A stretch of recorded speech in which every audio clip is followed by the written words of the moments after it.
Boleh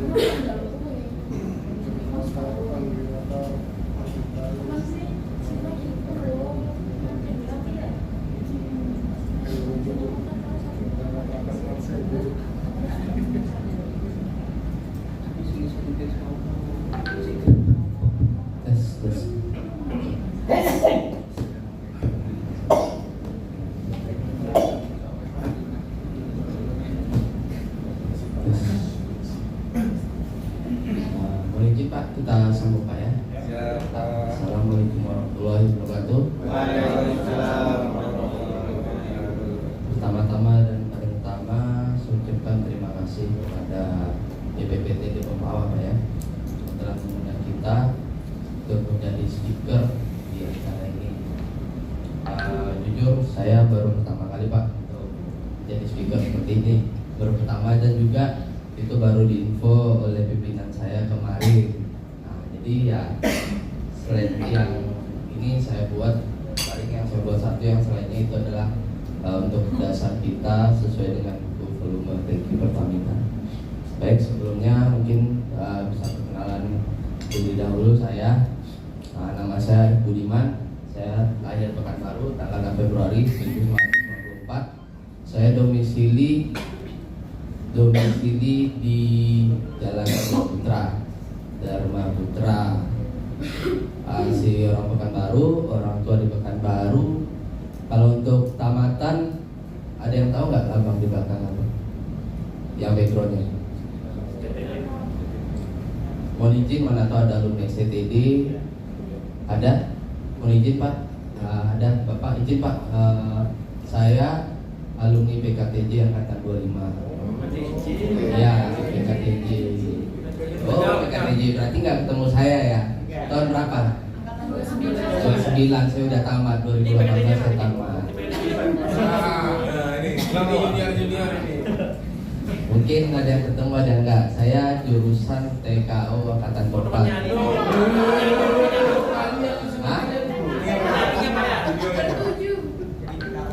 Oh, TKO mungkin beda kampus ya. Kita ada 2 kampus ya kan. Kalau saya di Margadana.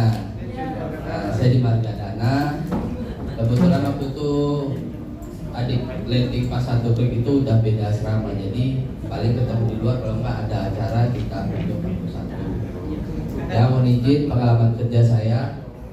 Kebetulan waktu itu Pak Jokowi moratorium ya 5 tahun 2014. Jadi saya setelah tamat Wispa, saya kerja di PTSI yang waktu itu proyek UPPKB. Ya, UPPKB sebelum dioperasikan UPPKB itu UPPKB akan survei dulu ya, dari pencacahan, lalu lintas yang lewat, terus surat menyurat, berapa kendaraan berat, kendaraan ringannya berapa. Itu saya proyek sekitar 3 bulan ya, 3 bulan. Kemudian Januari 2019 saya ditawari oleh waktu itu Pak Kapalnya Sarjudin Haji Banat Agama, mungkin yang sudah lama di kementerian tahu Pak Sarjudin Haji Banat Agama. Saya ditawari sini aja masuk PPTD gitu ya kan. Lagian juga alumni ya kan. Saya masuk dari Januari sampai Juni 2019. Saya 6 bulan di UPPKB Muara Lembu. Tapi waktu itu UPPKB lagi masa pembangunan. Kemudian PT Indonesia Petrofis kerjasama dengan PKTJ ya, kerjasama pertama kalinya. Karena ya bidang transportasi juga kan, Pertamina punya minyak, kita yang antarnya gitu ya. Jangan salah kaprah, mobil Pertamina yang di jalan itu bukan milik Pertamina, dan belum juga tentu milik aset kita Indonesia Petrofis gitu. Jadi Pertamina menyerahkan angkutannya, fleet manajemennya, transportasinya itu ke kita. Ini minyak saya tolong angkut ke SPBU gitu kan. Nah gitu Pak ya. Nah kemudian saya join di Nusa 2019. Saya sudah bekerja di Nusa di 4 tempat. Samarinda, training saya Samarinda, kemudian penempatan di Dumai selama 1 tahun lebih. Saya dimutasi lagi ke Padang, Teluk Gabung. Kalau ada orang Sumatera sering ke Padang atau ke Painan, Itu ada sebelah kiri depotnya. Kemudian ini tempat sekarang saya di Pontianak. Ya, di Pontianak saya sudah hampir 2 tahun. Selanjutnya mungkin kalau ada yang mau bertanya silakan angkat tangan langsung. Kita lebih ke sharing aja Pak ya. Ya siapa? Silakan Pak. Jadi Pak, kalau ini melihat dari profilnya ini saya mungkin langsung bertanya saja Pak ya, karena kayaknya backgroundnya juga sudah cukup mumpuni. Ini kan fungsi angkutannya oleh PT Alusa. Benar Pak. Nah, di dalam ilmu transportasi, bahwa salah satu kinerja Kementerian Perhubungan itu adalah terselenggaranya angkutan yang baik ya, katakanlah seperti itu. Nah, itu dijamin oleh Kementerian Perhubungan. Nah, Kementerian Perhubungan ini menjamin fungsi angkutan ini. Nah, di beberapa kasus kami temukan, katakanlah di berita ataupun di ini, khususnya di wilayah tidak yang saya nggak wilayah yang lain yang saya paham, karena kebetulan saya sudah 5 tahun tinggal di Mempawah. Kalau yang info yang saya dapatkan dan juga yang saya rasakan, saya juga pelaku, saya juga sering mengisi BBM di SPBU, khususnya dari Mempawah ke Pontianak, khususnya solar Pak, banyak terjadi kelangkaan. Nah, tentunya ini pemerintah terhadap kelangkaan ini bisa intervensi dari sisi penyelenggaraan angkutannya. Nah, bagaimana pemerintah memanage distribusi, karena transportasi itu sendiri kembali kita ke dasarnya, bahwa transportasi itu definisinya adalah perpindahan orang atau barang dari satu tempat ke tempat yang lain. Nah, inilah pemerintah melalui BPTD, kalau dia skala nasional, provinsi ataupun dinas perhubungan, intervensi terhadap penyelenggaraan angkutan barang ini. Nah, katakanlah seperti itu. Nah, terhadap kelangkaan ini, kelangkaan solar khususnya di wilayah Kalimantan Barat, yang kami tanyakan dari sisi operasional sendiri dari PT Alusa, apakah memang keterlambatan itu ada dari sisi angkutannya atau memang dari bahan bakarnya Pak? Tentunya kalau bahan bakarnya itu bukan kewenangannya ini, ada Kementerian SDM ya. Nah, ketika terjadi kelangkaan dari masyarakat, tentunya kami pun kalau katakanlah menteri, ya pasti presiden yang menilai kinerja menterinya, loh ini kenapa kok fungsi angkutannya tidak terselenggara dengan baik. Nah, ini Pak yang perlu kami intervensi. Mohon tanggapan. Oke, baik, langsung saya tanggapi ya. Jadi Mas, kalau ada yang sakit bisa dikoreksi. Untuk BBM, khususnya solar Pak ya, khususnya solar, itu kita memang 2 tahun ini, pemerintah lagi gencar-gencarnya mengurangi subsidi. Subsidi dalam artian mungkin 2 tahun sebelumnya itu bebas aja kendaraan mana di solar, mau berapa banyak, ya kan, bebas mana saja. Nah, ketika subsidi dibatasi, nah di sanalah terjadi misalnya nih SPBU biasanya dulu nggak kita batasi, kita kirim 24 KL, 24.000 liter solarnya. Ketika subsidi dibatasi, didata hanya 8 KL satu hari, itu 1 SPBU misalnya, ya kan? Nah, disitulah terjadinya antrian panjang. Antrian panjang dalam arti setelah 8.000 mobil kita datang 8.000 habis, otomatis mereka harus menunggu besoknya atau mencari SPBU lain ya. Nah, terkadang supir sendiri daripada mereka cari di depan lagi, atau pasti langsung habis biasanya. Biasanya tuh 2-3 jam sudah habis. Nah, disitulah, dan Pertamina juga, dari pihak Pertamina itu tidak bisa berbuat banyak. Karena apa? Pemerintah dengan itu subsidinya terlalu banyak, dikurangi. Jadi kita yang mengikut dengan ya aturan yang sudah dikeluarkan oleh presiden gitu kan. Subsidi kan semuanya sekarang dikurangi Pak. Solar, LPG 3 kilo juga mungkin boleh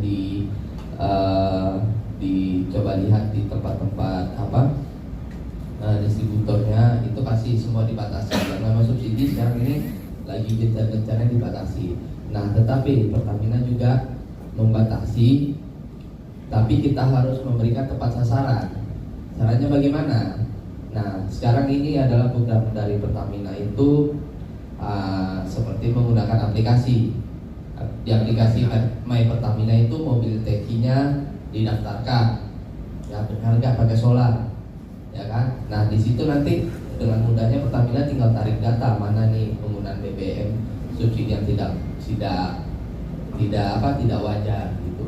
Nah, juga pihak pemerintah dengan kepolisian juga lagi gencar-gencarnya mencari yang namanya mafia BBM.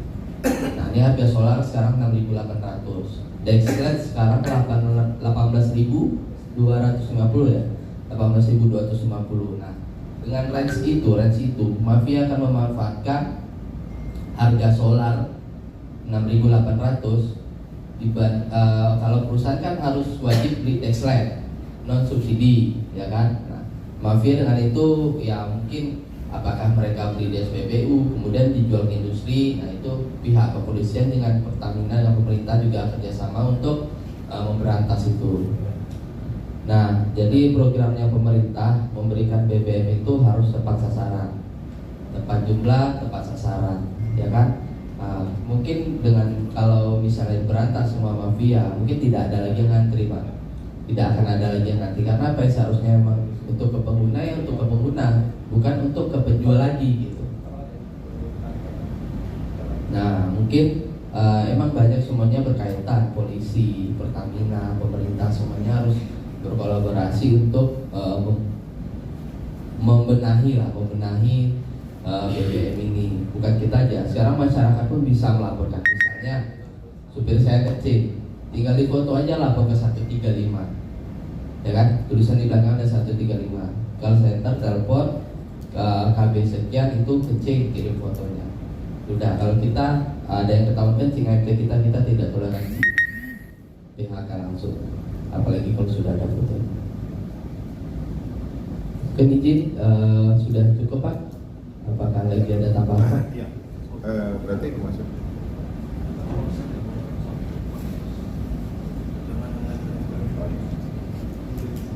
Berarti izin Pak. Maksudnya berarti tadi sudah selesai Pak bukan dari sisi angkutan dan Pak ya. Jadi tambahan lagi Pak ya, kita setiap hari itu Pertamina memberi kita planning 1 hari sebelum penyaluran. SPBU pesan Pertalite sekian, besok harus nyampe sekian, BBUB sekian. Jadi sesuai sistem dari Pertamina yang masuk di sistem kita, itulah yang kita angkut. Kita sebagai pihak transporter kan ibaratnya menerima perintah gitu kan. Antar besok planning sekian SPBU ini. Ya sudah, itu besok kita harus angkut. Nah, kalau masalah antri solar itu ya memang itulah subsidi memang sudah dibatasi dari pemerintah, memang sedang gencar-gencarnya dibatasi dan diperhatikan. Itu ya, mungkin sekian. Ada pertanyaan lagi? Ya, oke, kita lanjut ya. Nah, ini ya, saya akan menjelaskan sedikit apa aja sih alat-alat safety yang ada di mobil tangki. Yang itu pertama ada emergency cut off. Emergency cut off ini berada pada sisi belakang, kiri dan kanan tangki ya. Berfungsi sebagai pemutus cairan atau BBM ketika darurat.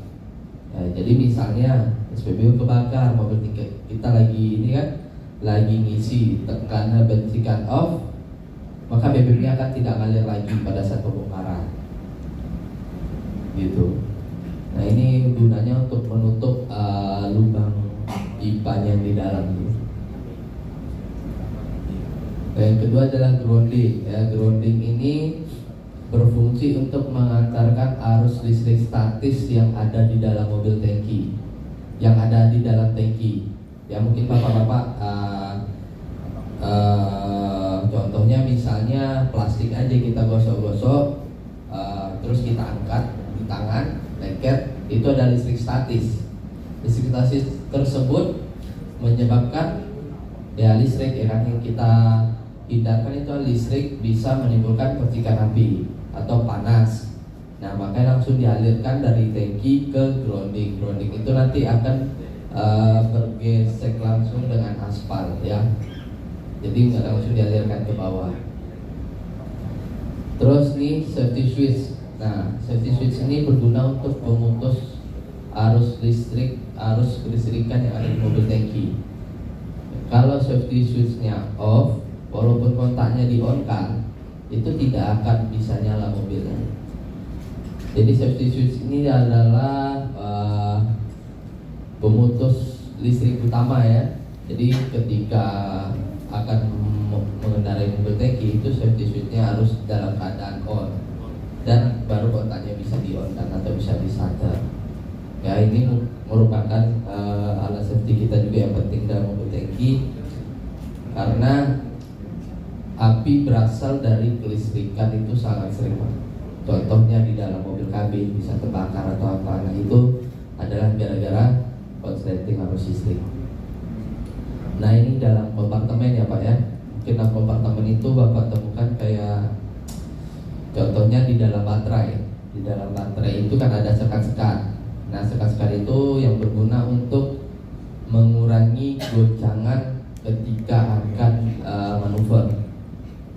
Ya, contohnya mungkin Bapak bisa goncang galon isi penuh sama setengah. Mana yang buat goncangannya? Nah, inilah gunanya sekat-sekatnya yang di dalam tangki. Ya, sekat tersebut bagian dalam tangki juga sudah dicat dengan cat yang anti karat, supaya karat tidak bercampur dengan BBM. Nah, jadi satu kompartemen itu kalau menurut acuan terbaru dari Pertamina kita ada 8.000 liter. Jadi makanya banyak kan Bapak lihat tuh ada 8.000, ada 16.000, ada 24.000 untuk trailernya, ada 32.000 kalau untuk di Jawa. Ya, kalau dulu mungkin mobil 8.000 masih bisa canter ya, spek canter. Kalau sekarang sudah truk ankle, ya truk ankle roda 4 yang headnya besar kalau untuk 8 ton. Nah, JBI-nya kan cuma 7,5 sampai 8 ton ya Pak ya. Terus kalau 16 ton itu adalah mobil tronton yang roda 10. Itu berarti dia punya 2 sekat, jadi bisa kita ngirim BBM itu yang depan pertalite, belakangnya pertamax gitu. Yang depannya pertalite, belakangnya solar. Jadi bisa juga beda SPBU, yang 8-nya SPBU-A, yang 8 tonnya lagi SPBU-B. Gitu. Terus juga ini adalah bonding. Bonding ini sama dengan grounding, fungsinya untuk mengantarkan arus listrik yang ada di dalam tangki ke dasar bumi atau ke tanah ya. Nah, itu dilihat yang sebelah kiri atas itu yang ada di mobil tangki, kemudian kita pasangkan yang ada di filling set itu ada tempat pemasangannya ada. Ini dilakukan pada saat pembongkaran atau pemuatan BBM. Nah, ini terlihat sewaktu mengisi BBM ya. Ini kita lihat mobil tangki ini berada di filling set. Filling set itu adalah untuk tempat untuk memuatnya BBM di depo Pertamina. Nah, itu apa memang harus standby. Jadi ketika ada apa-apa, ada percikan api, MT itu wajib langsung mengejar apar dan kemudian menyemprotkannya ke sumber api tersebut. Nah, ini mungkin bapak-bapak nggak pernah ya kesini. Saya juga sebelum kerja Pertamina nggak pernah nih pengisian BBM di filling set. Ya, itu ngisinya kalau kami bilangnya dari bottom loader, bottom bawah loader muatnya dari bawah gitu. Ini itu dialirkan dari pipanya dari tangki besar tersebut kemudian dipompa dan isi ke mobil tangki. Nah, di sini juga itu ada 2 apa ya? Misalnya kalau 2 sekat ya 2 pipanya gitu. Kalau mau isi kamar ya yang kompartemen depan ya pipa yang di depan. Nah, kemudian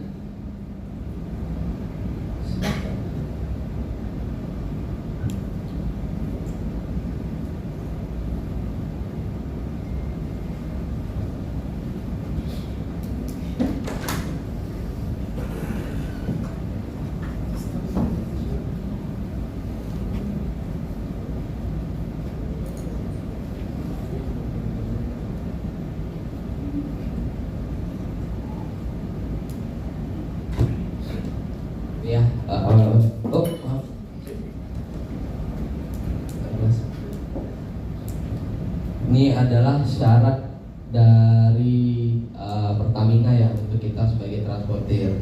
Jadi Pertamina itu mempunyai klasifikasi khusus untuk kendaraan maupun untuk supirnya.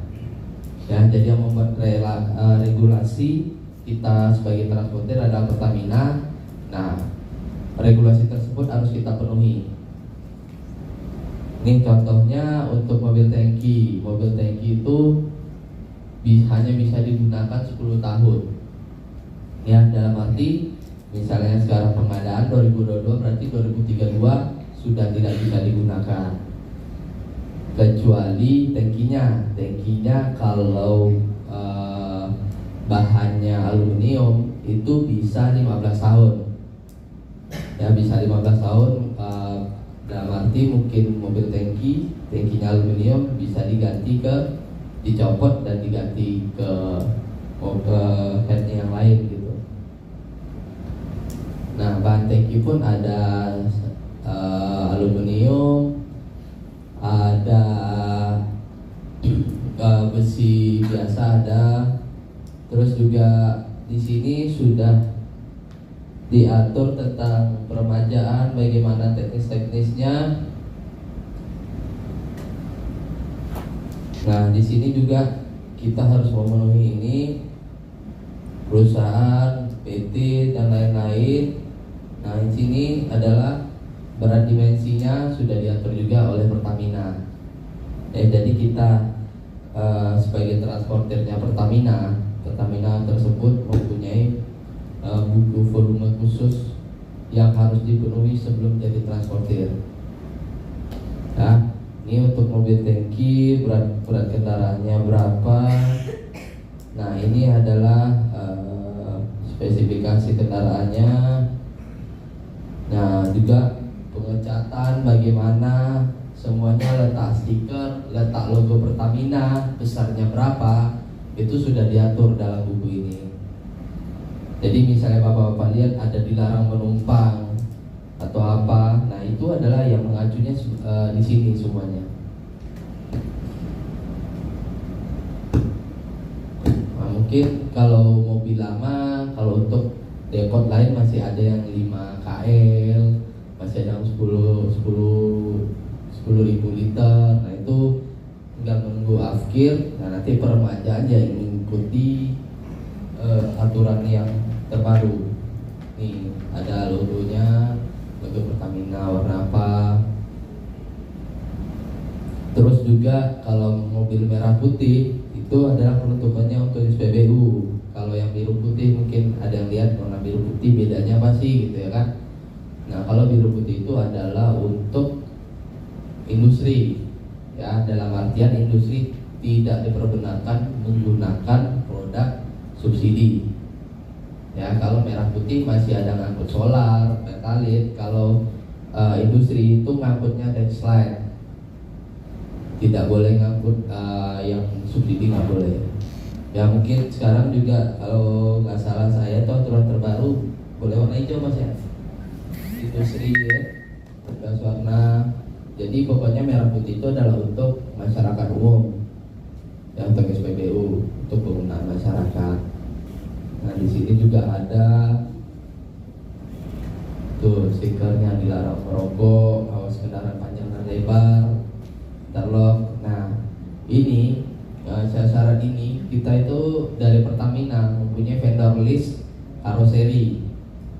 Ya, kayak misalnya kita membuat tangki di Haweco atau Miko atau di Geluran, mereka ini sudah mematuhi juga spek-speknya dari Pertamina.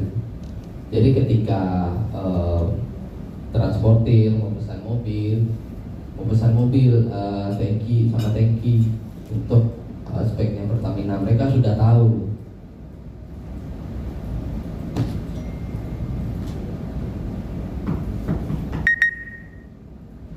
Nah, ini lengkap semuanya, kode warna Pertamina ya, merah, hijau, biru, hitam.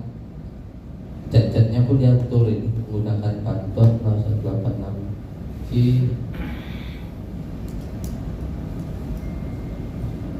Nah, ini adalah bahan tangki ya, ada aluminium aluminium alloy. 40 KL berarti wajib aluminium, 30 KL aluminium, 24 itu bisa mild steel atau aluminium.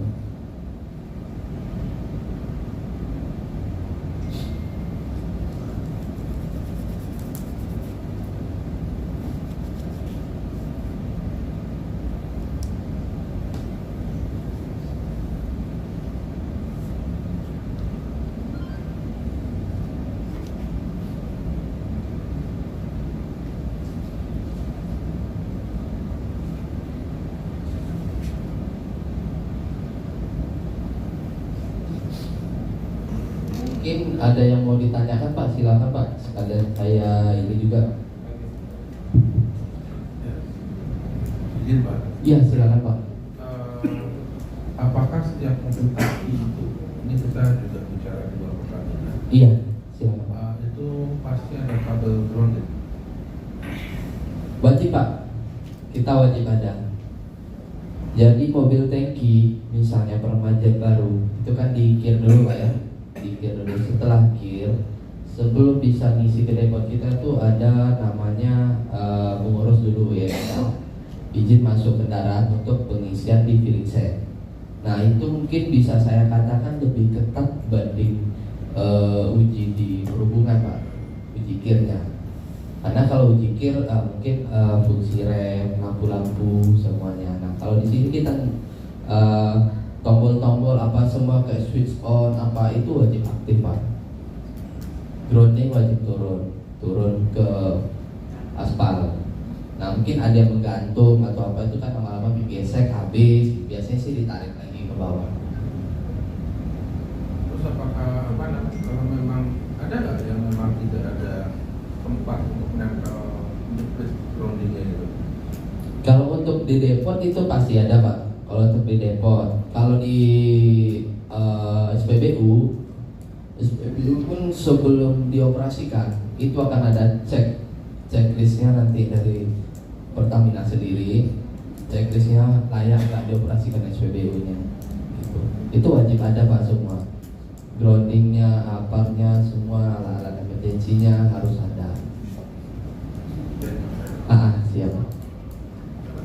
Ada lagi Pak? Ya, silakan Pak.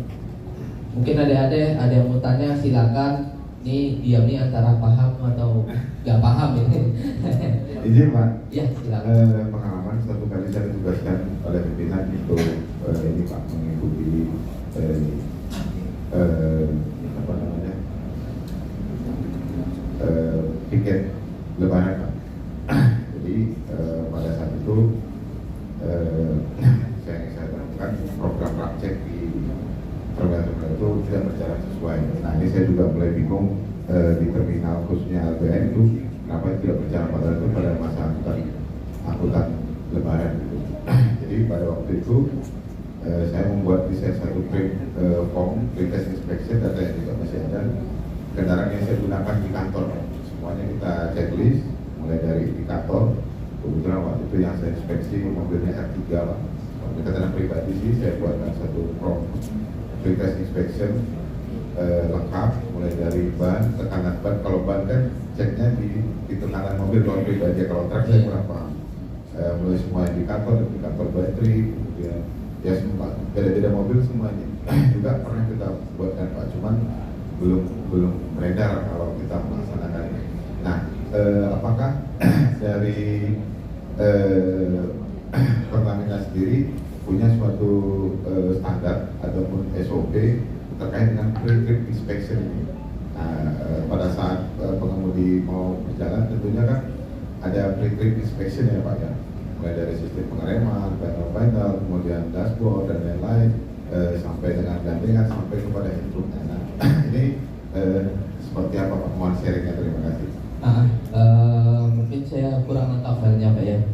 Jadi kita sebelum memuat BBM di depot, kita itu ada namanya pre-trip inspection juga Pak. Jadi sebelum mereka cek kesehatan mereka itu wajib diisi oleh ANT, oleh supir dan diawasi oleh pengawas pengawas di lapangan. Benar nggak? Sudah dicek, ya kan? Kalau sudah dicek dari semua tekanan ban, olinya, kita tuh adalah kalau pemeriksaan singkatnya tuh balok ya Pak ya, balok. Nah situ tuh sudah sangat ringkas dan memang poin-poinnya yang paling penting ya Pak. Dari semua lah itu minimal checklist balok, pre-trip, kemudian pre-trip tersebut diserahkan kepada HSE kita di lapangan.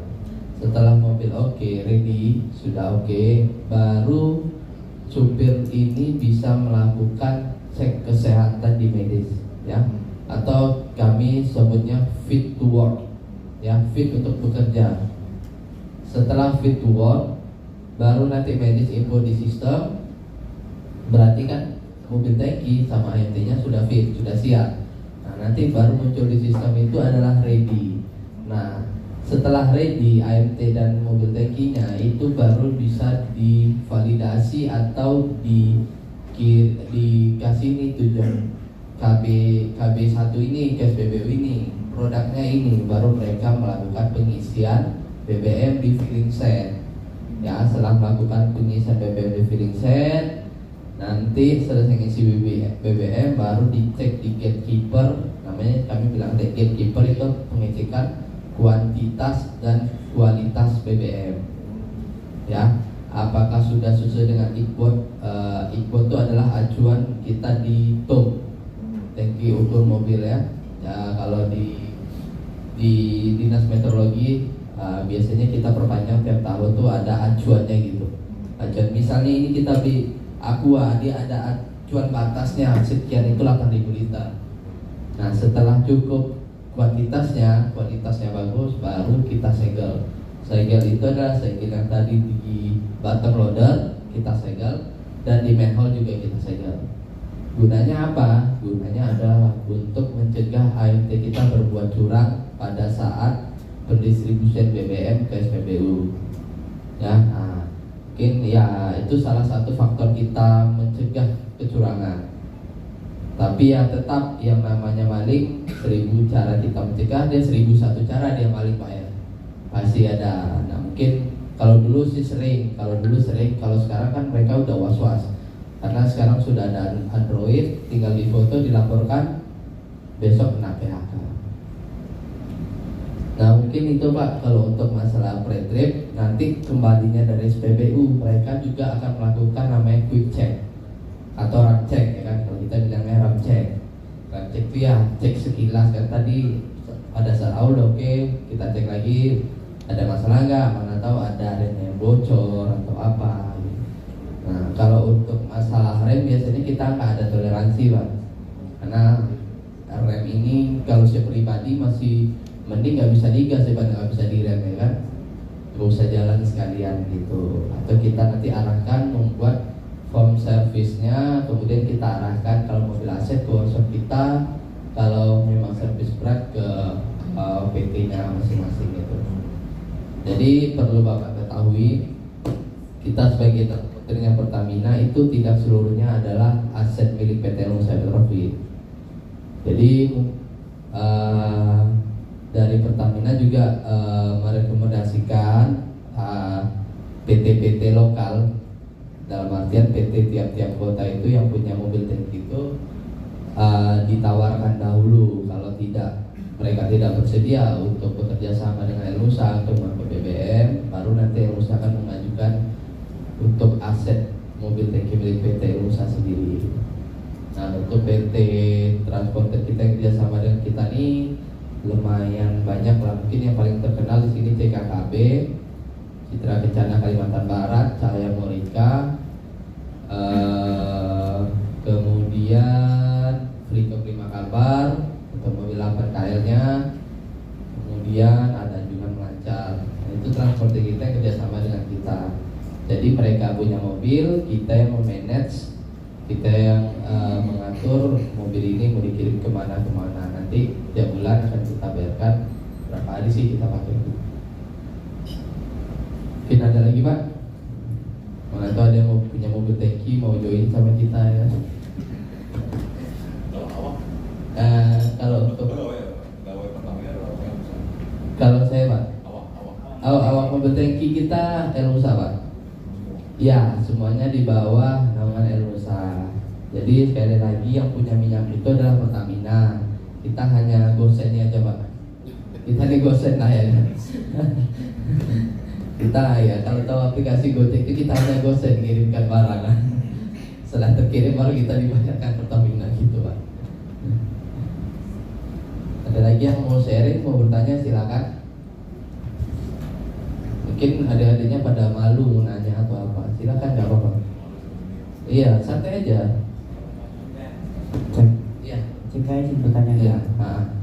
saat pengisian ke dalam tangki kan pastinya sebelumnya di dalam tangki tersebut sudah ada udara. Iya. Nah, ketika bahan bakar masuk ke tangki, kalau udaranya nggak dibuang, pastinya kan akan menjadi tekanan. Iya. Nah, bagaimana pembuangan udara tersebut, Pak? Nah, itu bagus pertanyaannya ya. Bagus untuk orang awam maksudnya. Saya juga awalnya nggak paham Pak. Setelah saya kerja di Lumsa, oh ini nama filling cell, oh ini namanya ini. Jadi pada saat pengisian BBM kan namanya bottom loader ya. Kan di bottom ngisi dari bawah ya kan. Kalau dulu dari atas kayak ibaratnya keran air gitu. Ya Mas ya. Kalau dulu dari atas dari kayak keran air dibuka keran isi. Kalau sekarang udah namanya bottom loader ngisi muatnya dari bawah. Nah, ketika muat BBM itu kan ada manhole di atas. Itu dibuka. Nah, itu dibuka.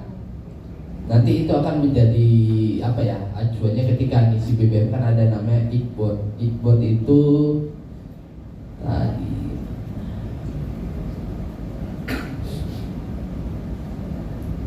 nah, ini ikbot.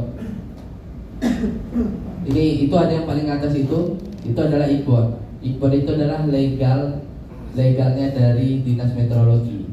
Ya, patokan kita secara visual gitu. Patokan kita secara visual. Nah, jadi pada saat ngisi 8.000 tuh batasnya itu yang paling atas itu. Karena ada kayak panah itu kan. Nah, batasnya itu. Nanti setelah ngisi misalnya kadang yang namanya meteran atau apa kan kadang ada yang kurang akurat. Beda aja laju alirnya itu udah beda kuantitasnya. Jumlahnya sudah beda. Nah, itulah yang dicek nanti di gatekeeper apakah sudah pas. Kalau sudah pas baru kita distribusi ke SPBU. Jadi ini itu lubang manhole namanya. Lubang manhole ini yang dibuka. Jadi disitulah keluar udaranya. Yang buat masukin dipstick tadi bukan? Nah, dipstick ini masuknya dari sini.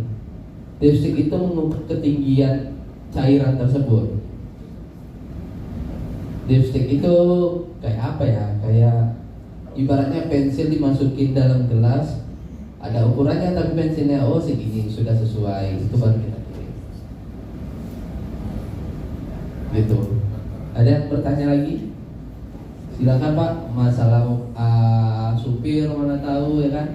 Untuk sekedar Bapak tahu, kalau untuk AMT kita di Pontianak ini ada 260 AMT. Ya, 260 supir. Kalau kita nyebutnya AMT Pak, awak mobil tangki. Nah, AMT ini kita juga ada AMT 1 dan AMT 2. AMT 1 itu biasanya yang bertanggung jawab penuh di mobil tersebut atau supir. AMT 2 itu bisa dibilang kernet lah, cuman dia nyupir juga kalau mobil kosongan gitu Pak. Nah, dari seragam juga sudah beda. Nah, AMT ini ketika mereka akan join atau kita rekrut di Elmusa, itu wajib mempunyai SIM B2 umum. Ya, nanti SIM yang kelasnya paling tinggi. Ya, sedikit mungkin menjawab pertanyaan dari Bapak tadi, untuk SIM-nya adalah SIM B2 umum. Mungkin ada beberapa yang masih SIM B2, belum B2 umum, itu ketika rekrut akan kita kasih kesempatan misalnya 6 bulan harus naik. Kalau enggak kita nggak perpanjang kontrak. Nah, untuk AMT juga kita buat batas maksimal umur 35 tahun. 35 tahun, lebih dari 35 kita nggak bisa rekrutnya lagi. Juga batas usianya 54 tahun Pak. Sebenarnya 55, cuman misalnya tahun depannya sudah 55, di tahun ini bulan 12 kita sudah tidak perpanjang kontrak lagi. Ya, terus juga terkait juga tadi spesifikasi AMT. Nah, AMT ini tiap tahun kita wajib dari Pertamina itu adalah mengadakan DDT, Defense Driving Training, ya Pak ya. Ya kan, bagaimana cara berkendara yang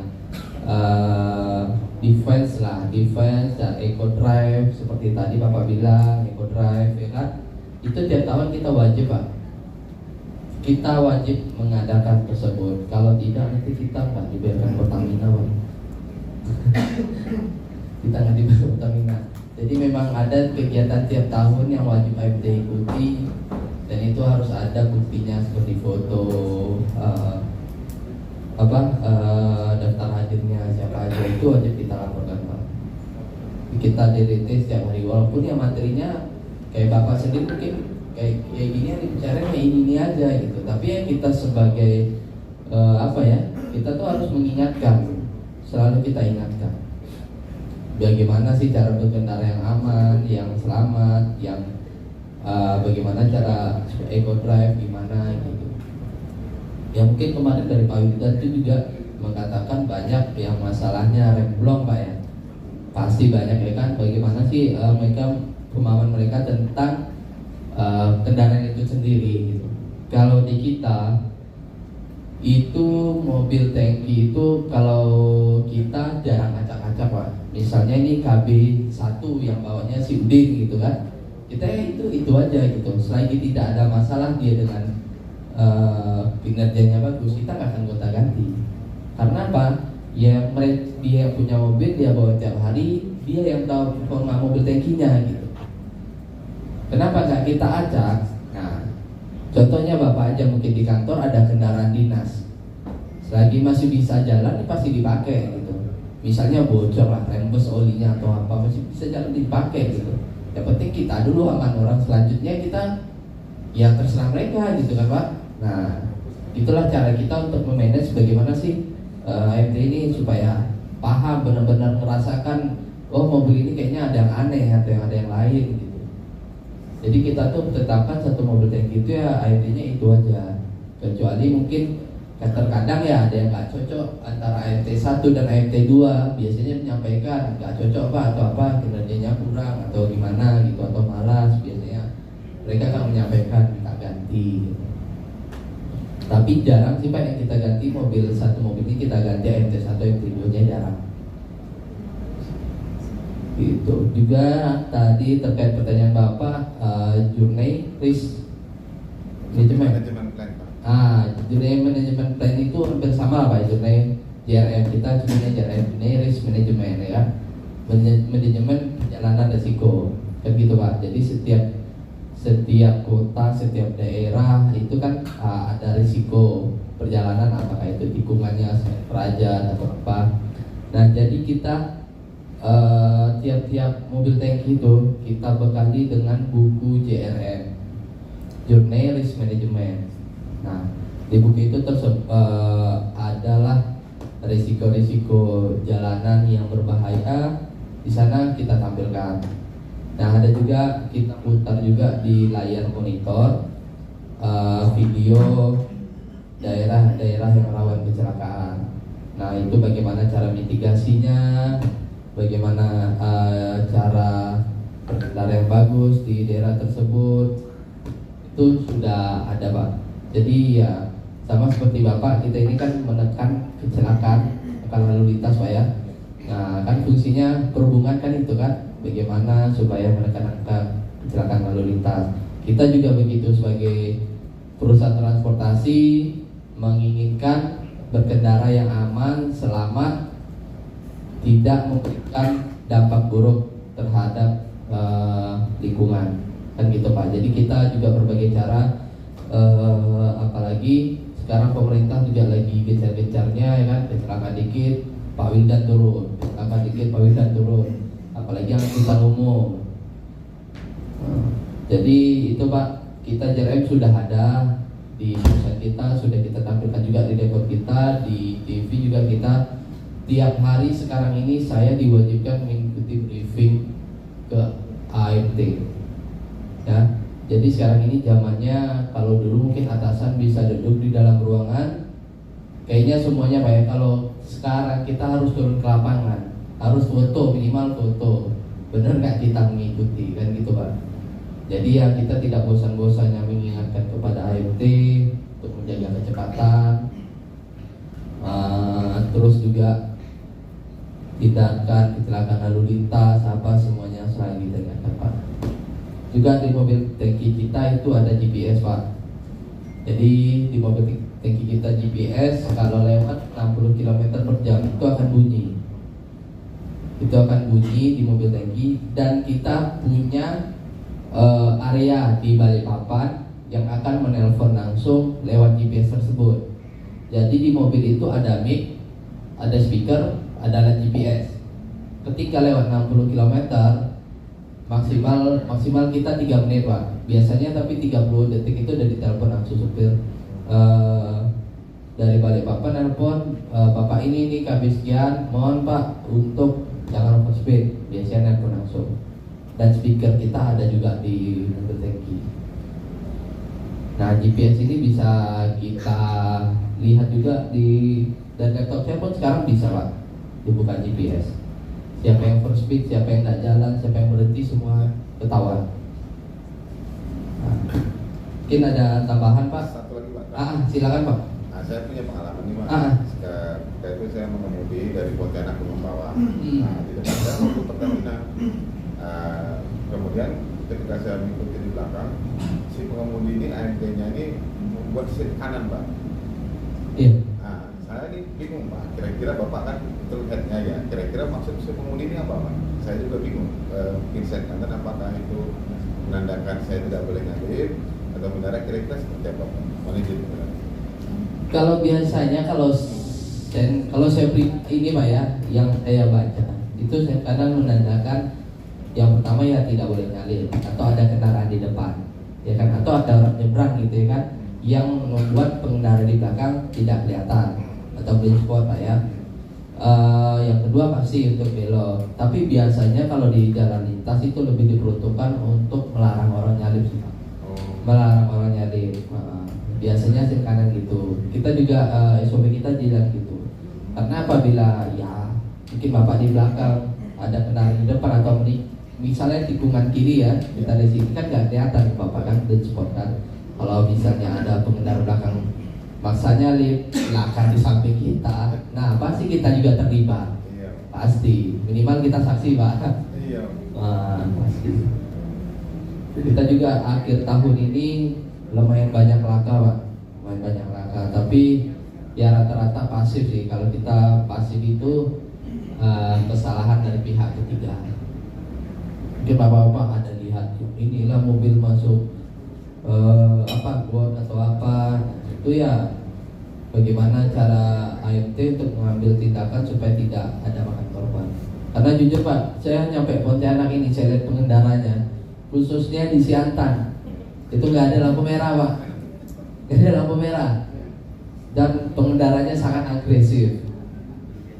Dan kita juga laka itu jarang Pak sama mobil, pasti sama pengendara motor, pasti. Yang bawa mobil disenggol sama yang motor. Nah, ngamuk Pak. Iya benar Pak, itulah Pak. Terkadang saya di lampu merah ada motor kecelakaan, senang saya Pak. Soalnya siantan saya udah kejadian. Pak, satu lagi. Iya boleh Pak, 2 juga boleh Pak. Ini kan BBM ya Pak ya. Kalau yang gas gimana Pak? Ada nggak kalau usaha gas, uang gas? Kalau Nusa ada Pak, tapi tidak di semua area. Gas itu di Gunung Sitoli, Nusa Ngendal, ngangkutnya dari Dumai.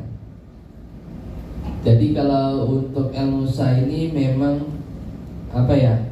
Kalau untuk angkut BBM di Jawa itu masih Pertamina Patraniaga yang megang Pak. Tapi kalau untuk di luar Jawa ya, kecuali Lampung itu Nusa Petrovin yang megang. Terus perlakuan handlingnya gimana pada saat bongkar muat kalau gas itu sendiri?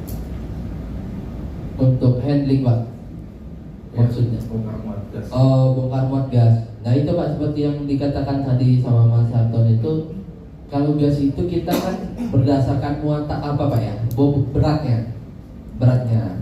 Jadi ya Bapak tahu lah timbang gimana kan. Jadi saat mereka masuk di pengisian, kalau kita bilang filling set, mereka masuk itu akan dikalibrasi 0. Kalau di LPG itu kan ada 12.000 ya kan muatannya. Nah itu nanti akan diisi gas seberat 12 ton ya kan, sudah 12 ton. Nah di situ berarti beratnya sudah 12 ton. Nah itu yang nanti akan dikirim ke masing-masing ininya, didistribusikan lagi gitu Pak. Sebenarnya gas itu berupa cairan juga ya? Gas itu ya cairan Pak, tapi cairan apa ya namanya, LPG kan, liquid petroleum gas. Jadi cairan yang menempati segala ruang Mas ya. Nah jadi ngisi gas ini bukan, dia ada dua. Kalau saya pernah ke deponya itu dia ada 2 keran pada waktu ngisi. Saya kurang paham juga Pak, yang jelas gas dimasukkan itu harus dikeluarkan udara atau apa gitu Mas. Vapornya harus dikeluarkan. Jadi dia tuh cairan, tapi ketika kena udara dia nguap langsung gitu. Nah kalau BBM ini kan kelihatan kalau bocornya netes ya kan. Kalau LPG enggak, dia langsung kayak langsung keluar ke udara. Itu otomatis supaya tangki juga berbeda ya? Oh lebih tebal Pak kalau LPG Pak, lebih tebal. Kalau nggak salah saya itu 12 mili tebal platnya. Makanya tangki LPG 12 ton aja dibawa oleh trailer, bukan tronton gitu. Izin Mas saya benar Mas? 12 ton itu aja dibawa oleh trailer. Seharusnya kan bisa mungkin tronton Pak ya, roda 10 ya. Itu trailer yang bawa. Izin ada pertanyaan lagi? Silakan. Gak apa-apa, nanya lagi gratis. Oh, si Mas Api duluan. Ayo nanya. Pak. Pada nanya. Monggo. Ya, izin Pak. Siap. Ini kan kita terkait dengan pelajar mengenai angkutan barang berbahaya ini. Nah, terkait dengan materi hari ini bongkar muat di SPBU maupun fuel handling itu,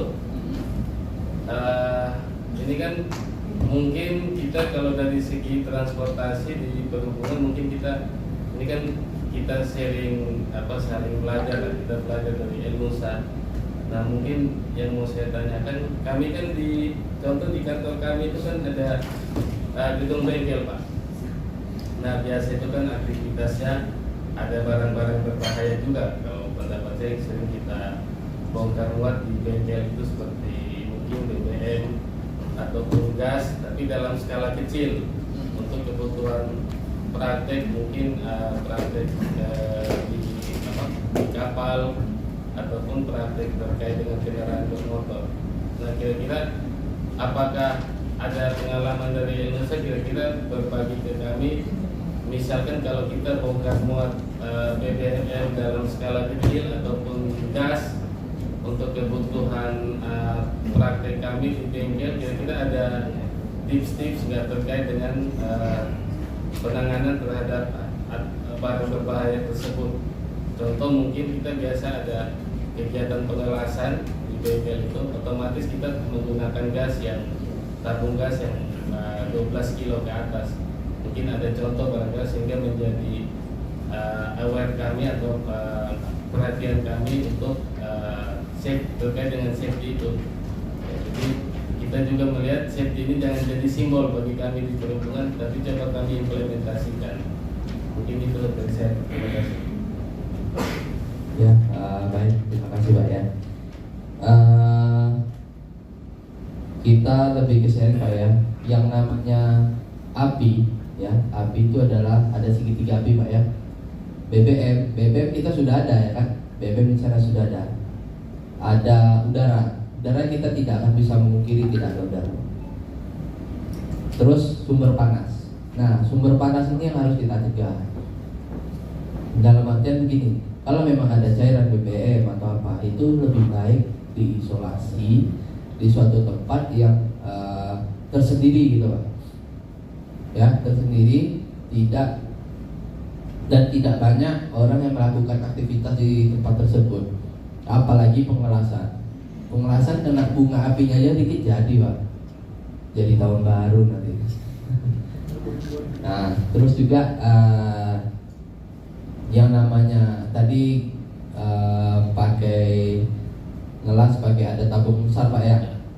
Nah itu sekali lagi jangankan gas, orang nambal ban aja atau pecah lagi tekanan tinggi, pecah dia, terbang Pak, kita terbang pasti. Nah itu juga harus diisolasi yang agak jauh dari pusat kegiatan gitu Pak, agak jauh dari pusat kegiatan karena kita nggak tahu kecelakaan itu kapan terjadi ya.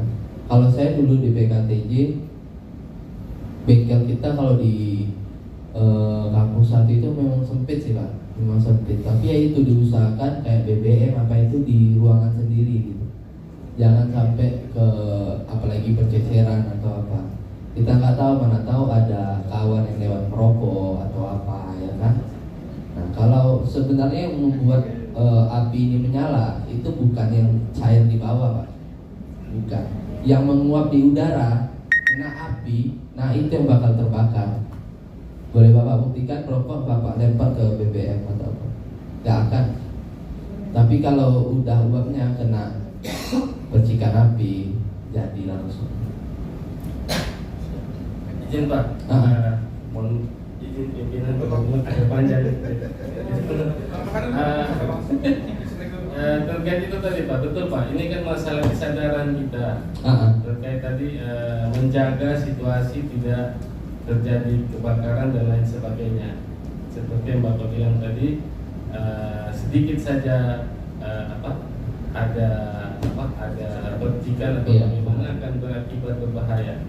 Nah, ini kan kesadaran orang. Kita kan di bengkel itu kita sering bikin kegiatan diklat Pak, diklat pengelasan, di mana peserta ini masyarakat umum yang dari berbagai latar belakang, sikap, pola hidup dan tingkah laku yang perlu kita manage.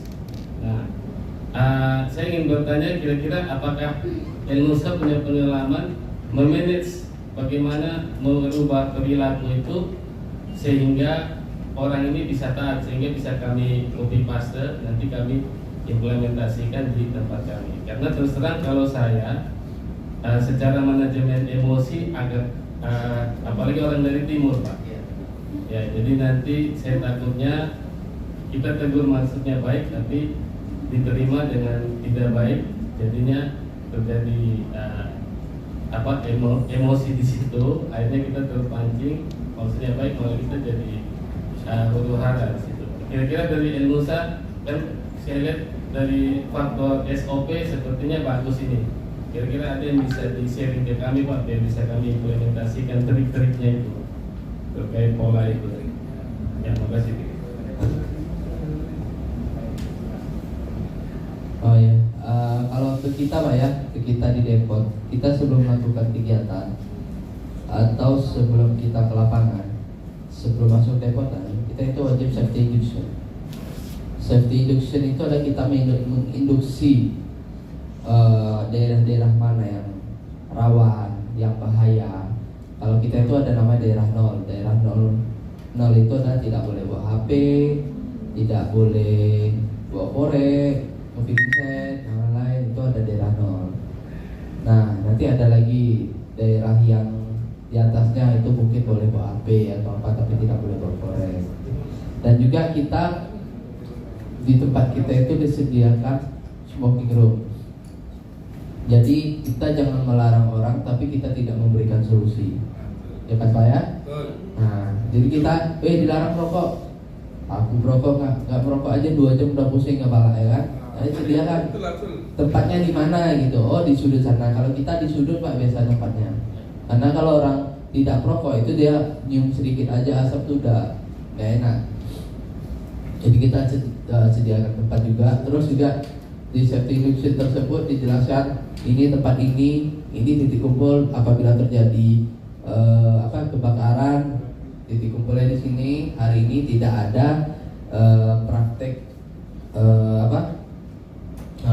emergency atau darurat, tidak ada. Apabila ada bunyi sirene berarti itu benar-benar ada bahaya gitu. Nah masuk ke depot itu kita induksi dulu. Nah, apabila di lapangan sudah melakukan, kalau kami di ini, kami melarang masuk Pak, nggak boleh. Kita punya ID card itu akan dibolong. Apabila 3 kali sudah dibolong, berarti mereka tidak diperbenarkan masuk ke depot lagi. Baik ART maupun saya sebagai supervisornya tidak diperkenankan masuk lagi. Jadi kita itu sudah budaya kalau mau merokok ya di sini. Kalau mau ke lapangan yang wajib menggunakan APD. Itu sudah budaya. Malah kadang saya lupa udah jalan, tapi nggak pakai helm. Helm mana? Ya lupa, balik lagi.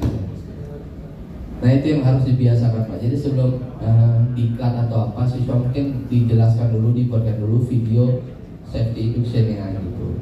Dan juga lebih baik mungkin dibuat satu kertas bahwa mereka ada checklistnya, sudah dijelaskan di mana titik kumpul, di mana area smoking atau apa sudah dijelaskan, tinggal dicetak nanti mereka yang tanda tangan di bawah. Jadi itu berkas apabila misalnya kan Bapak mungkin agak emosi atau apa nggak bisa dibilang ya kan, udah Bapak suruh keluar. Apabila satu-satu tadi kenapa suruh keluar? Ini saya sudah memberikan safety induction, sudah apa ya kan, apabila dia menuntut kan dia sudah memahami tapi tidak bisa menjalankan. Mungkin bisa suruh keluar atau apa gitu, daripada menjadi virus untuk orang lainnya, bahkan bisa membuat dampak buruk ya kan untuk yang lainnya. Misalnya dia merokok di dekat yang ada BBM, bisa kebakaran atau apa gitu. Itu juga mungkin izin ada tambahan sedikit dari Mas Darman. Oke, mungkin menarik tadi terkait ngelas ya. Sedikit tambahan, sedikit sharing saja. Dari Pertamina sama, mungkin di Bapak tanknya kecil ya, itu sampai ribuan ton, itu premium, dan itu tangki timbun juga tetap pasti ada pemeliharaan, pengelasan juga.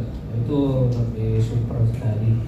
Sharing saja, berbagi ilmu ya, pengalaman lah kita di Pertamina itu. Salah satu itu termasuk kegiatan panas ya.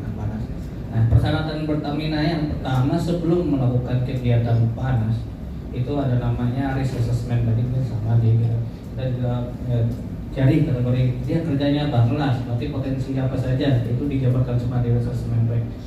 Ngelasnya posisi di mana, di bawah, di tengah, di atas, itu kan kita jabarkan risiko jatuh, khusus kalaupun risiko kebakar, uap dari tangki mana terdekat, itu semua diidentifikasi, di data. Nanti risk assessment itu berupa dokumen. Nanti akan dokumen tersebut dibuat oleh pihak pelaksana pekerja, biasanya mau kerja.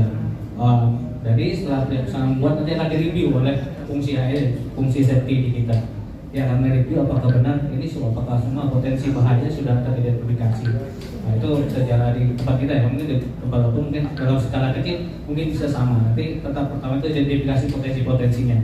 Setelah kita tahu potensi bahayanya di beberapa titik, poin. Nah, setelah kita dapat identifikasi, nanti baru kita membuat sistem safety atau keselamatannya. Standar paling pertama ya, kalau kita pasti itu dokumentasi sertifikatnya, welder harus wajib ada standar sertifikatnya. Kalau untuk pelaksanaan praktik di lapangan sendiri, biasanya kalau untuk areal di tengah-tengah tangki biasanya ada isolasi. Nah, isolasi itu kita buat itu seperti kubus ya, kubus bisa ukuran mungkin 1,5 meter persegi. Biasanya dia dikasih tirai lurus. Setelah tirai mungkin baru nanti kayak dialirkan air. Jadi tirai itu air itu mengelilingi si welder. Tentu kita jaga juga dia ada menggunakan elektrik apa enggak. Jadi benar-benar jangan sampai nanti juga air ini yang kalau ada listrik malah jadi kesetrum. Nah, itu juga semua dicek aja. Jadi memang alatnya itu kedap. Jadi biasanya gitu perlakuannya. Jadi dia dibikin isolasi keliling. Jadi ada di 4 sudut pada saat dia ngulas. Jika ada unsafe condition atau mungkin udara atau apa, kita terisolasi. Jadi percikan panasnya isolasi di situ. Mungkin itu yang untuk yang tangki kita yang besar. Mungkin di tempat apa mungkin bisa juga dilakukan seperti itu. Sebisa mungkin sih sebenarnya dia dilakukan di areal udara terbuka. Tapi kalau tempat kita tidak memungkinkan terbuka, mau mau kita buat isolasi. Nah, tadi mungkin itu sering jadi dibuat isolasi untuk kegiatan pengelasan untuk di luar tangki. Terus ada juga pengelasan di dalam tangki. Nah, kalau di dalam tangki ini kan kita berbahaya lagi tuh, selain potensi uap, kayak potensi gas, gas yang tidak terdeteksi. Kalau zaman dulu sih cerita-cerita sebelum saya sih, dulu katanya pakai ayam aja dilempar itu mati, enggak ayamnya ditarik gitu. Tapi kan itu teknologi dulu lah. Kalau sekarang kita punya namanya gas detektor. Gas detektor dia mendeteksi kandungan lemnya, bahan bakarnya, terus udara-udara berbahaya di tank itu. Biasanya kita masukin alat tersebut, dicek apakah ada potensi kebakaran ataupun potensi gas berbahaya. Jika tidak ada, nanti baru dilakukan kegiatan pengelasan di dalam. Sama pada saat pengelasan di dalam, di manhole tempat masuknya pun tuh biasanya kita kasih tirai air juga. Tetap kita antisipasi. Untuk kantung di atas biasanya kita usahakan dibuka. Sebisa mungkin sirkulasi udara di situ ada. Ditambah lagi biasanya kita pakai blower untuk di dalamnya, ditambah blower untuk membuang gas-gas berbahaya. Mungkin itu sedikit sharing terkait kegiatan ini. Mungkin silakan. Nah ini Pak, ada satu yang saya temukan terhadap standar kompetensi AMP Pak ya, tata cara pengangkutan itu gimana teman-teman. Standar kompetensi memang ada GPS, tapi kelemahannya GPS itu saya lihat ada yang kontradiksi dengan regulasi dari pemerintah daerah. Kenapa saya katakan demikian? Contoh Pak, di suatu jalan kota katakanlah Pontianak ada banyak SPBU yang dia letaknya di tengah kota. Nah, di jalan-jalan itu kan semua sudah ada kelas jalannya Pak. Nah, kalau saya melihat truknya biasanya Pertamina ini kan 8.000 sampai dengan 10.000 liter, yang terkecil 8.000 ya Pak. 5.000 kita ada importasi 5.000 ya. 5.000 itu ngangkutnya pakai truk apa Pak? Sama biasa Pak. Pakai truk. Nah, kan ada beberapa kelas jalan itu yang dia katakanlah MS terkecil 8 ton, artinya tidak bisa dilalui. Nah, kalau kita berperan pada GPS itu dia kan pasti nyari rute terdekat. Nah, ketika di lapangan biasanya kan banyak polisi yang atau di sungai Pak. Ya. Nah, sebenarnya kan itu tilang Pak ya, artinya kesalahan rute karena melanggar rambu ya. Nah, ini seperti apa dari Pertamina mengedukasi ataupun merencanakan perjalanan terhadap distribusi dari angkutannya Pak. Karena melihat karakteristik kendaraan tadi kan 8.000 terhadap dari kelas jalannya. Terima kasih. Mungkin cara pengangkutannya. Ya, paham saya. Oke, baik, terima kasih. Pertanyaan yang sangat bagus Pak ya. Ini mungkin bisa jadi masukan bagi kami. Memang kami di GPS atau di JRM kami itu tidak ada yang membuat klasifikasi khusus. Contoh misalnya mobil ini kalau lewat kota harus lewat jalur lingkar luar atau gimana, cuma nggak ada. Kita itu GPS itu hanya ini Pak, penunjuk kalau mobil ini di titik koordinat ini gitu, lokasinya di mana. Nah kalau JRM kita itu sebagai penunjuk di mana potensi-potensi bahaya yang akan muncul dan bagaimana cara mitigasinya, begitu. Nah kalau untuk misalnya jalan kota sendiri, kalau mobil bermuatan kan harus lewat tol 2 Pak ya, harus lewat tol 2. Nah kalau untuk di kota Pontianak sih belum ada kita harus lewat tol 2 atau apa. Cuman mereka biasanya sama AMT itu sudah tahu gitu Pak, bahwa mobil bermuatan bisa lewat mau ke kota ya lewat tol 2 gitu. Misalnya lewat Mempawah bermuatan yang harus lewat yang jalan belok kanan gitu. Biasanya di situ. Cuman kalau untuk di sistem kita belum ada Pak. Kita belum ada, mungkin bisa nanti jadi masukan buat kami supaya lebih spesifikasinya lebih lengkap lagi Pak, lebih detail lagi. Misalnya PSBB ini harus jalan lewat sini mungkin bisa jadi Pak. Cuman ya untuk saat itu ya begitu adanya gitu. Jadi GPS itu walaupun di pusat monitor mobil ini misalnya di Aston aja, paling mereka menunjukkan petanya di mana. Gitu aja Pak. Terima kasih Pak. Ini ada lagi pertanyaan? Ya silakan Pak. Oke Pak. Baik, terima kasih Pak. Perkenalkan nama saya Hadi dari BP2 Titik Mempawah. Ya. Sebagaimana kita ketahui berdasarkan UN number ADR 1202, di mana kategori untuk packing group 3 ini kan eksplosif, artinya kalau kita kita membawa 8.000 liter bahan bakar jenis bensin, maka bila meledak akan menimbulkan dampak selebar 800 meter persegi, Pak. 800 meter persegi. Apakah pengemudi kita sudah diinformasikan terkait dampak hal ini, misalnya terkait dengan kemungkinan ledakan dan sebagainya? Nah, kalau ini sudah diinformasikan, artinya pengemudi sudah bisa mencari alternatif jalan bila misalnya terjadi kebocoran dan lain sebagainya. Nah, ini yang mungkin kaitan dengan materi kita terkait dengan dangerous good. Jadi saya tidak membahas masalah lalu lintas, tetapi masalah tata cara pengangkutannya. Artinya segala aturan yang ada dalam United Nations itu kan harusnya kita bisa adopsi sehingga bisa memberikan pertama rasa aman bagi kita semua, baik bagi pengangkut, kemudian awak maupun masyarakat di sekitarnya kaitan dengan lingkungan. Kan Pertamina sudah ada HSSE ya Pak, atau Safety, Security dan Environment. Nah, terkait dengan environment sendiri, apakah setiap periodik dari Pertamina menginformasikan terkait bahaya-bahaya di dalam pengangkutan bahan bakar ini, Pak? Mungkin sementara itu Pak. Terima kasih Pak. Terima kasih Pak atas pertanyaannya Pak. Untuk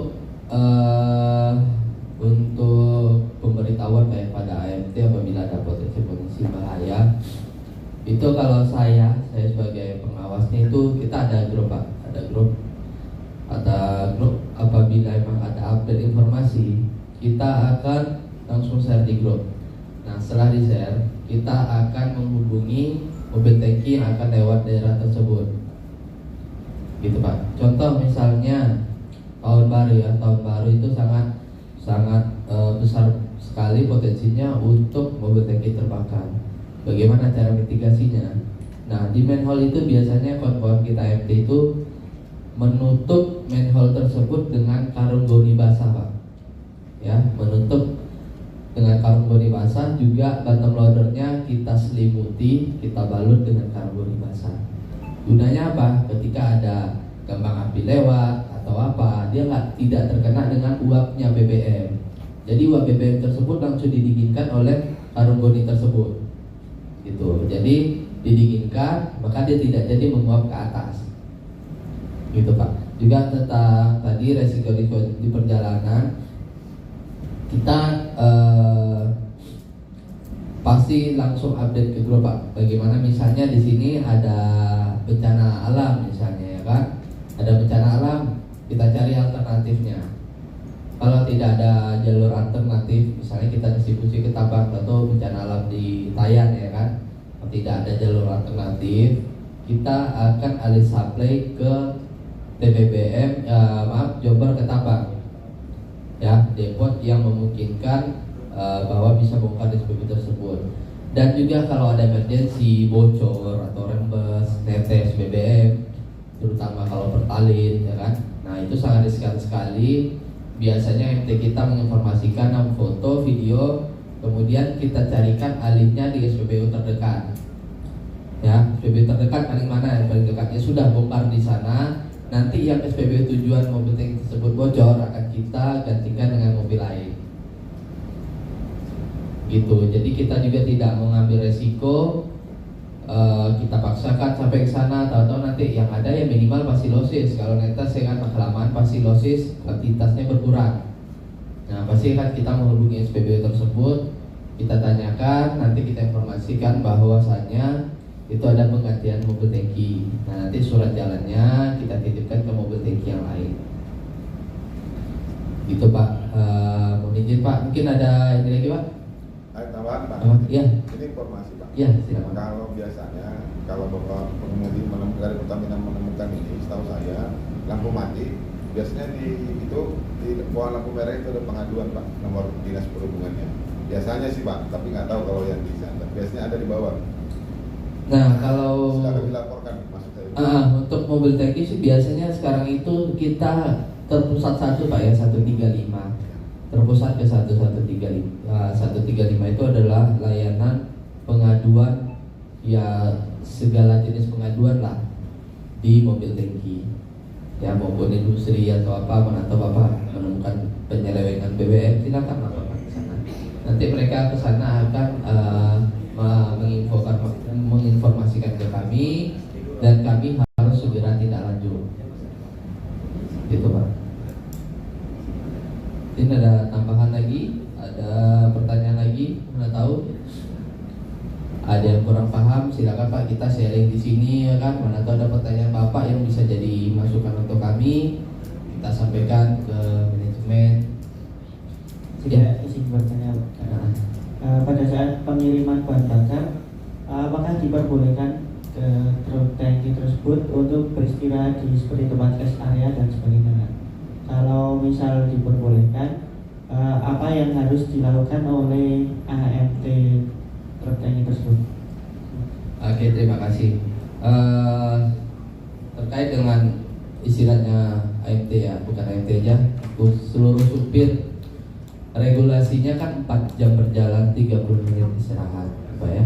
Jadi kita sudah membuat juga beberapa titik untuk rest area yang tempat parkirnya memungkinkan untuk tangki parkir. Ya, apabila memang emergency, memang atau sekali MT-nya biasanya parkir mereka di SPBU karena lebih aman di SPBU dibanding parkir sembarangan. Kita nggak tahu nanti parkir sembarangan ya kan, tahu-tahu nanti ada barang yang diambil atau apa. Biasanya mereka akan parkir, kalau nggak di SPBU kita ada rest area. Rest area itu biasanya kita sekitar 150 km ke atas rest area. Setelah 4 jam perjalanan wajib berhenti 30 menit. Dan di depot kita juga ada rest area Pak. Jadi di depot kita ada rest area. Ketika mereka akan ngantri mau ngisi BBM, mereka biasanya rest area dulu, istirahat sebentar. Gitu, nanti udah waktunya ngisi BBM baru mereka keluar lagi dari rest area untuk pergi misalnya. Ada tambahan lagi? Kalau misal di rest area yang umum itu Pak, apakah AMT-nya harus masang seperti simbol-simbol bahaya lainnya di sekitar truk atau gimana? Ya kalau di aturannya kan kalau kita berhenti di badan jalan, ya kan, kita harus memasang tanda segitiga pengaman ya kan, berapa meter ya di belakangnya. Nah kalau untuk biasanya kita cari rest area itu yang parkirnya yang tidak badan jalan. Tidak ada tanda sih, tidak ada tanda. Tapi kami memasang fingerprint. Gunanya apa? Supaya AMT tersebut terlacak gitu kan. Berangkatnya sendiri atau berdua. Yang dikhawatirkan berangkat dari depot berdua, di Batu Layang udah turun pulang satunya. Tinggal satu lagi bawa sampai Singkawang misalnya. Nah, itu yang cara-cara kita untuk mitigasi supaya tersebut berangkat berdua. Kita wajib supir itu berangkat berdua, wajib itu Pak. Dan kita mengadakan juga checkpoint itu 2 minggu sekali. Checkpoint itu kita kayak ya kasarannya razia lah ya, razia AMT kita, supir kita. Dan razia misalnya minggu hari ini di dekat Tahu Sumedang di Nipa, misal besok kami pindah ke Jungkat atau ke Purun atau kemana, bahkan ke Singkawang. Ini pokoknya ada mobil tangki lewat, cek kelengkapannya sudah lengkap, sudah jalannya apa semua. Kalau memang ada yang tidak sesuai dengan SOP, maka akan kita tidak lanjut ke punishment AMT-nya atau pemberian sanksi. Ya, Siapa? Kalau ada informasi ini Pak, training AMT, boleh Pak di-share brosurnya ke kami Pak? Ya boleh Pak, Siapa boleh. tahu dari kami ada yang mau ikut Pak. Siap Pak. Kita training AMT biasanya bulan 3 bulan 4 sih. Iya. Training AMT DDT gitu kan. Drive training. Jadi kita bisa bulan 3 bulan 4 itu diwajibkan Pak, semua AMT harus ikut. Dan kita juga ada pre-test sama post-test. Pre-test itu sebelum pemberian materi dan proses sesudah materi. Tapi biasanya AMT yang sudah 5 tahun bekerja itu udah hafal sih mereka. Jadi aturannya apa aja ya kan, materinya apa aja sudah hafal mereka. Jadi ya itu wajib kita memberikan DDT tiap tahunnya. Wajib juga kita AMT kita nih MCU setiap tahun wajib Pak. Jadi ini besok tanggal 25 kita akan MCU, yang obesitas, yang apa, kita warni. Kita juga yang namanya perusahaan ya kan nggak mau mempekerjakan orang yang sakit ya Pak ya. Nah, jadi kita yang fit itu akan kita lanjutkan kontraknya untuk di tahun depan. Gitu Pak. Untuk supir atau AFT sih, kalau di Pertamina dibanding perusahaan lain kita memang sangat-sangat ketat gitu Pak, ketat, banyak aturan dan selalu diingatkan dibanding dengan supir lain ya, supir lain. Nah itulah karena kita juga ada konsekuensi juga apabila tidak memenuhi dengan standar atau kualifikasi yang telah diberikan Pertamina pada kami. Mungkin ada tambahan lagi Pak? Mungkin cukup Pak ya. Oh, cukup ya, maksudnya Bapak sudah bosan. Enggak, ini Sudah mau selanjutnya jawab. Iya. Silakan. Oke, dengan berakhirnya sesi diskusi barusan, jadi mungkin untuk sesi di kelas kita akhiri sekarang. Sekarang kita istirahat isoma dulu, istirahat, sholat, makan siang. Setelah itu mungkin jam 1 Pak ya, baru kita ke lapangan. Iya.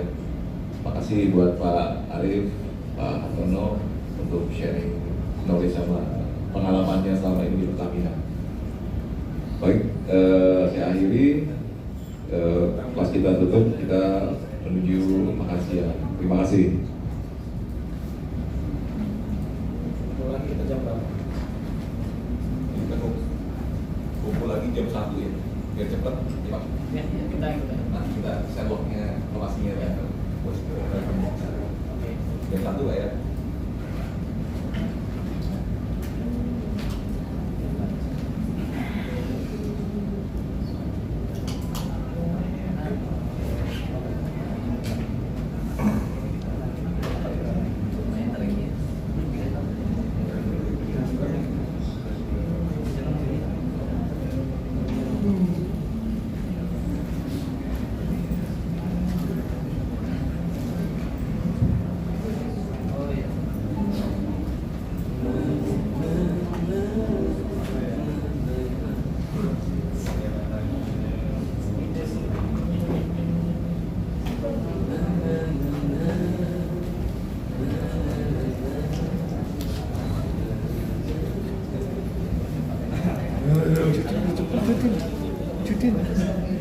Cuti.